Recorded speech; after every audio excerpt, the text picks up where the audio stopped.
बिस्मिल्लाहिर्रहमानिर्रहीम अस्सलाम वालेकुम। और आज की वीडियो में हम बात कर रहे हैं कि जब हम अपने घर में मुलाजमा या मेड रखते हैं तो उस पर कितना ट्रस्ट करना चाहिए। सबसे पहली बात तो ये है कि क्या आप भी अपनी मुलाजमा पे ट्रस्ट करती हैं और घर से बाहर जाते हुए अपने घर की चाबियाँ, कीमती चीज़ें या बच्चों की ज़िम्मेदारी उसके हवाले करती हैं। हाँ, या कभी आपके दिल में भी ख्याल आता है कि पता नहीं मैं अपनी मेड पे ट्रस्ट कर सकती हूँ या नहीं। देखिए, मुलाज़मा जो है या मेड जो है वो भी एक इंसान होती है और बहुत सी मुलाज़माएँ इंतहाई मेहनती, ईमानदार और ट्रस्टवर्दी यानी काबिल एतमाद होती हैं और कई सालों तक घर का हिस्सा बनकर काम करती रहती हैं। इसी तरह से अल्हम्दुलिल्लाह मेरे पास भी पिछले घर में इसी तरह से एक मेड थी या हेल्प मैं उनको खैर कभी मेड ही नहीं कहा था, क्योंकि मेरे लिए वो मेरे फैमिली मेम्बर की तरह थी और मुझे यूँ ही लगता था कि वो बिल्कुल मेरी मदर्स की तरह ही मेरे साथ रहती हैं।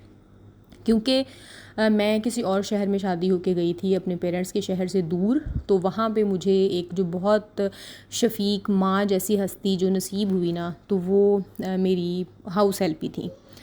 लेकिन फिर बहुत सारे घरों में ये भी देखा जाता है कि घर की प्राइवेसी, बच्चों की सेफ़्टी और कीमती सामान के मामले में एहतियात करना बहुत ज़रूरी है। सो आज की वीडियो में मैं आप लोगों के साथ 11 ऐसी टिप्स शेयर करूंगी जिनकी वजह से या जिनकी हेल्प से आप अपनी मेड के साथ अच्छा रिलेशन भी रख सकेंगी और अपने घर की सेफ्टी भी मेंटेन कर सकेंगी। सो आते हैं सबसे पहले पॉइंट पे। टिप नंबर 1 है कि आहिस्ता आहिस्ता अपना ट्रस्ट बिल्ड करें। ये बहुत अहम और बहुत ज़रूरी बात है कि किसी भी जब न्यू मेड को आप रखते हैं तो पहले ही दिन उस पर कंप्लीट ट्रस्ट बिल्कुल ना करें। अगर कोई शख्स अभी अभी आपके घर काम करने आया है तो उसे थोड़ा सा वक्त दें, उसके काम करने का तरीका देखें, रवैया चेक करें, वक्त की पाबंदी देखें और उसकी ज़िम्मेदारी को ऑब्ज़र्व करें। फॉर एग्ज़ाम्पल, अगर वो कई महीनों तक अपनी ईमानदारी से काम करती रहती है, चीज़ों का ख्याल रखती है, वक्त की पाबंदी करती है और उसका रवैया भी अच्छा है, तो नेचुरली आपका ट्रस्ट बढ़ जाएगा या बिल्ड हो जाएगा। क्योंकि ट्रस्ट जो है वो एक दिन में नहीं बनता, ये वक्त के साथ साथ बनता है। टिप नंबर 2 ये है कि अपनी कीमती चीज़ें कभी भी खुली जगह पर या सामने सामने ना छोड़ें।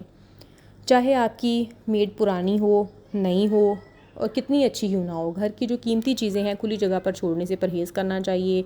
इन कीमती चीज़ों में आपकी ज्वेलरी, कैश और इम्पॉर्टेंट डॉक्यूमेंट्स हो सकते हैं। सो इनके लिए एक आप कोई घर में एक महफूज जगह जो है मुख्तस करें और उसी जगह पे अपनी कीमती चीज़ों को रखें।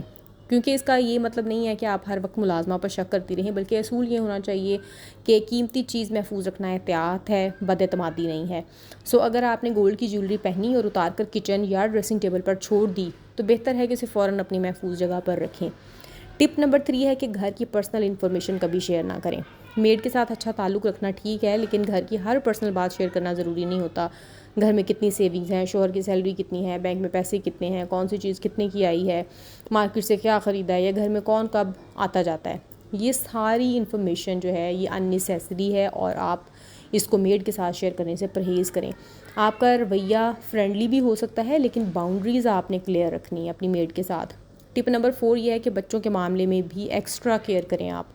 बच्चों के मामले में तो खैर मैं कहूँगी कि हर किसी के साथ ही आपको एक्स्ट्रा ही रखना चाहिए थोड़ा सा मामला। अगर मुलाजमा आपके बच्चों के साथ भी वक्त गुजारती है तो यहाँ थोड़ी सी एक्स्ट्रा अटेंशन ज़रूरी है। बच्चों को उसके साथ छोड़ने से पहले उसकी रिलायबिलिटी को अच्छी तरह समझें। बच्चे छोटे हों तो उन्हें बेसिक सेफ्टी रूल्स भी सिखाएं। बच्चों को बताएं कि अगर उन्हें कोई मसला हो तो फ़ौरन मम्मी या डैडी या मामा या बाबा को बुलाना है। और अगर मुलाजमा बच्चों के साथ ऐसा रवैया इख्तियार करे जो आपको मुनासिब ना लगे तो उसे इग्नोर ना करें, बल्कि उसकी तसीह करें, उसको रेक्टिफाई करें और उसको वार्न करें नेक्स्ट टाइम के लिए। तो मेरे पास जो हाउस हेल्प थी अल्हम्दुलिल्लाह वो इतनी अच्छी थी, जैसे कि मैंने बताया कि वो बिल्कुल मेरे साथ माँओं की तरह रहती थी। तो मैं अपने बच्चे उनके पास छोड़ के कहीं भी अगर चली जाती थी तो मुझे ट्रस्ट होता था कि मेरे बच्चे बिल्कुल सेफ़ हैंडेड हैं। लेकिन वो ट्रस्ट भी फिर उन्होंने बिल्ड किया था, उन्होंने अर्न किया था। ट्रस्ट जो है ना वो देखें अर्न करना पड़ता है। सो हर कोई इतना लकी नहीं होता और मैं जब इस घर में शिफ्ट हुई हूँ तो मेरे पास भी इस तरह की हाउस हेल्प मुझे अभी तक नहीं मिली है और मुझे लगता है कि कभी मिल भी नहीं सकेगी, क्योंकि हर किसी का जो हर ह्यूमन का जो अपना एक कैरेक्टर होता है वो भी डिफरेंट होता है। हाँ, अच्छा जी, टिप नंबर जो 5 है वो ये है कि घर की चाबियाँ सोच समझ कर आप किसी को दें। क्योंकि घर की जो कीज़ होती हैं बहुत सेंसिटिव चीज़ होती है। अगर आप अपनी मेड को घर की कीज़ दे देती हैं तो ये फ़ैसला सोच समझ कर किया करें कि अगर आप कहीं बाहर जा रही हैं और ख़ास तौर पर अगर कोई नीड आपकी नहीं है तो पहले इसके काम को, रिलायबिलिटी को देखें। आपके घर में स्मार्ट लॉक है या कोई दूसरी ऐसी चीज़ है, फॉर एग्जांपल कोई सिक्योर सिस्टम है, तो इसके इस्तेमाल पर भी गौर किया जा सकता है। असल मकसद ये है कि घर की एक्सेस सिर्फ ज़रूरत के तहत आपने किसी को भी देनी है। टिप नंबर 6 ये है कि घर में बाउंड्रीज़ पहले दिन से क्लियर करें। कई दफ़ा मसला मेड का नहीं होता बल्कि बाउंड्रीज़ क्लियर ना होने का होता है। पहले ये दिन आराम से बता दें कि कौन से रूम्स में जाना है, कौन से रूम में कब सफाई करनी है, कौन सी चीज़ें यूज़ करनी है, किस चीज़ को हाथ आपने नहीं लगाना है, बच्चों के साथ क्या रूल्स है और किस वक्त काम ख़त्म करना है। अगर रूल्स क्लियर होंगे तो मिसअंडरस्टैंडिंग भी कम होगी। और बाउंड्री लगाना कोई बदतमीज़ी नहीं है, आप नरम लहजे में भी बाउंड्री सेट कर सकती हैं। इसी तरह से जी टिप नंबर 7 है कि अगर कोई चीज़ मिसिंग हो तो फ़ौरन आपने अपनी मेड को बताना है, आपने इल्ज़ाम नहीं लगाना। और ये बहुत इंपॉर्टेंट पॉइंट है। फ़र्ज़ करें कि आपको चीज़ नहीं मिल रही और आपको शक है कि शायद मुलाजमा ने ली हो, उसे फ़ौरन चोर कहना या सबके सामने उसको ब्लेम करना कोई एक दुरुस्त जो है रवैया नहीं है। पहले अच्छी तरह से अपनी चीज़ की तलाशी लें, अपनी चीज़ तलाश करें। हमारे इस्लाम ने हुक्म दिया है कि जब भी कोई चीज़ गुम हो जाए या रख के भूल जाएँ तो इन्ना लिल्लाहि व इन्ना इलैहि राजिऊन पढ़े या हक्कू पढ़ें, तो इंशाल्लाह आपकी चीज़ जो है वो मिल जाएगी। कई दफ़ा हम खुद चीज़ रख कर कहीं भूल जाते हैं, और अगर कोई वाकई सीरियस मसला हो तो आराम से बैठ के बात करें और सिचुएशन को समझने की कोशिश करें। शक में और इल्ज़ाम में देखिए बहुत फ़र्क होता है। इस फ़र्क को आपने वाज़े रखना है और उसी के मुताबिक आपने जो भी स्ट्रेटजी अडॉप्ट करनी है वो करनी है।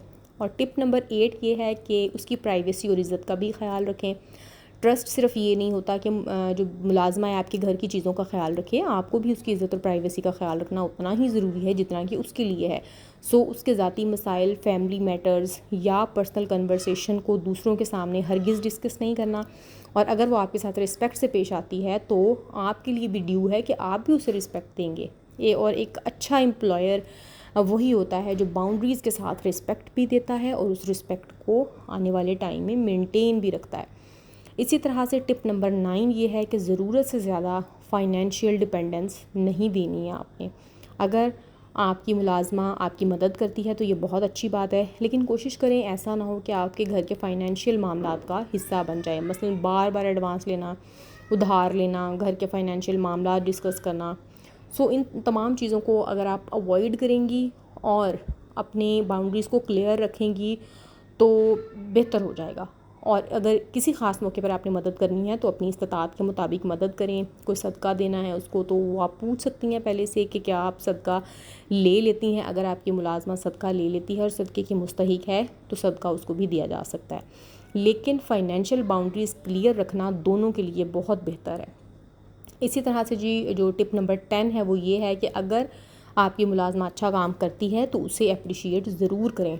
हम अक्सर मुलाजमा की गलती फ़ौरन नोटिस करते हैं लेकिन अच्छा काम नोटिस नहीं करते। अगर वो वक्त पर आती है, सफाई अच्छी करती है, घर की चीज़ों का ख्याल रखती है और अपना काम ज़िम्मेदारी से करती है तो उसे लाजमी तौर पर अप्रिशिएट किया जाना चाहिए। एक बहुत सिंपल सा जुमला जैसे कि आपने आज बहुत अच्छा काम किया है, उसके लिए मैं आपकी बहुत मशकूर हूँ, ये छोटी सी अप्रिसिएशन है और ये बहुत बड़ा फ़र्क डाल सकती है। ये उस मुलाजमा की लॉयल्टी में भी बहुत फ़र्क डालती है। लेकिन अप्रिसिएशन का मतलब ये नहीं है कि आप बाउंड्रीज़ को ख़त्म कर दें। रिस्पेक्ट भी होनी चाहिए और बाउंड्रीज़ भी होनी चाहिए।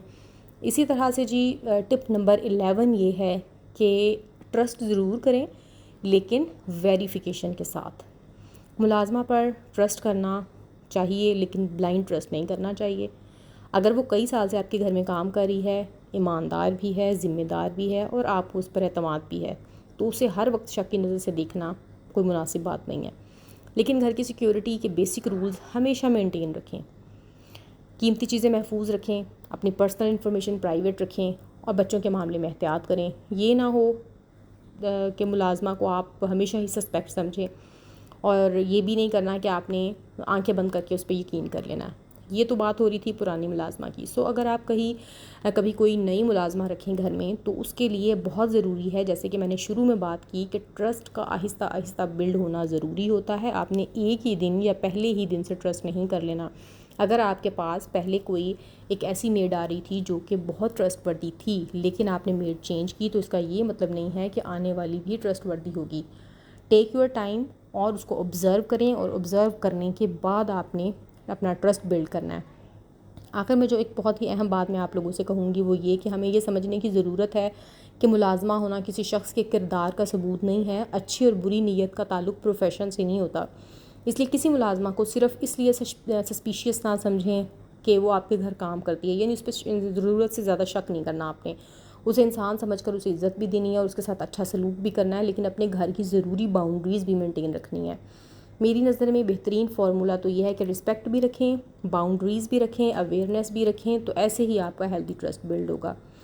और अपने घर के मामलात में मोहतात भी रहें। अगर आपके घर में भी मुलाजमा काम करती है तो आप मुझे कमेंट में ज़रूर बताइएगा कि आपके ख़्याल में मुलाजमा पर ट्रस्ट करने की सबसे इम्पॉर्टेंट टिप जो है या बात कौन सी है। और अगर आपको ये वीडियो यूज़फुल लगी हो तो इसे दूसरी हाउसवाइफ्स के साथ भी ज़रूर शेयर करें। अल्लाह ताला हमारे घरों को सुकून, मोहब्बत और हिफाजत अता फ़रमाए, आमीन। उम्मीद करती हूँ आज की वीडियो बहुत अच्छी लगी होगी। अगर अच्छी लगी है तो मेरे चैनल को लाइक, शेयर एंड सब्सक्राइब करें और अपना बहुत सारा ख्याल रखें। मिलती हूँ किसी अगली वीडियो में, तब तक के लिए मुझे इजाज़त दीजिए। अल्लाह हाफिज़।